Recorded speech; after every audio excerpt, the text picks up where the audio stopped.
Hi out there, R.L. Craven, George Spielberg. and we just saw the Power Ranger movie that just came this year. I gotta admit, this was surprisingly better than I thought it was gonna be. You know, surprisingly to me, I didn't really think it was gonna be that successful for all the detail changes and all that. It's like, good thing it wasn't even directed by Michael Bay or done by 20th Century Fox like any other Power Ranger film was done by. Please don't mention those names. Please don't mention those names ever again, please. I just can't bear the thought of Michael Bay touching this property. You know, the looks of these Power Rangers, it kind of reminds me of the new RoboCop film that they try to reboot and all. Kinda. It has, I don't know, it feels a bit more marketing type than RoboCop does. You know, surprisingly, I still can't believe this movie is actually successful. I mean, honestly, as any other Power Ranger I grew up with back in my days when I was 7 years old, that was done by 20th Century Fox, they never actually made that good kind of a movie, except this one actually beat it all. Well, of course, it was made by 20th Century Fox, same guys who released that terrible Fantastic Four movie a couple years ago. Hell, I wouldn't say much about it. I mean, honestly, the way how the Zords look, the Rangers, and how much the fight concepts and the actor, and I love how the way that Bryan Cranston did Zordon. I mean, this guy was supposed to be Lex Luthor for the Batman vs. Superman movie. I mean, why couldn't they even have this guy be as Jesse Einsberg? I think Bryan Cranston dodged a bullet, though. I think Batman vs. Superman wouldn't have been that great without him anyway, so... Oh, shin bricks, man. Well, at least he'll do something useful, I hopefully, when it comes to a future Justice League movie. Oh yeah, hopefully. Well, with the new Justice League movie coming out, I'm sure we can be hopeful about that one.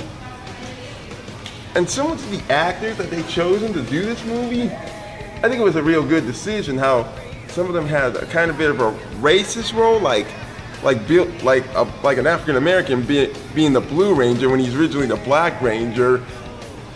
I don't know. I think it's a surprising twist. Or maybe he will eventually become the Black Ranger, and maybe they'll switch things back around once the Green Ranger comes in. So who knows? Maybe they'll make it back to the original what they were or something. Who knows?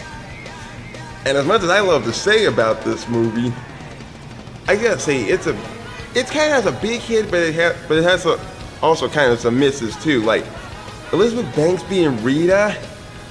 Oh, don't get us wrong. Elizabeth Banks is a terrific actress. She's done a lot of great films, but she's just too cartoonish and over the top in this movie. I mostly found myself laughing at her performance rather than get intensified. So was I. I mean, I never expected Rita to be this much goofy and off the cop a bit, like I see in the actual television show. And how do the design look? I don't know. What to say about that. I thought the design worked in context of how her character was and the overall tone and feel of the movie was. So the idea of her being an ex-Ranger and everything and how she became twisted and evil and stuff like that, I think that concept kind of worked. Yeah, except it never happened in the actual television show. And those Zords, they almost look close to how Age of Extinction was done in the Transformer movie. Well, then again, I'm pretty sure this was also written, some of the story was written by Robert Orci, who worked on the first three Transformers movies. So, and also, the idea of this movie is that it's doing what the different shows did, but it's giving its own twist and its own spin with it. You know what I'm saying? Yeah, right. Ain't got much further to say. That Megazord was awesome in the end. Mm-hmm. And the characters are highly identifiable. Personally, I found a tighter connection with the Blue Ranger just because of what he is and what his downer side is. I just personally connect with that because I'm pretty much the same as him, you know. So yeah, so was I, and I can totally understand so much his feelings and all. I mean, how life in school was. Him and I are usually on the same boat at this time.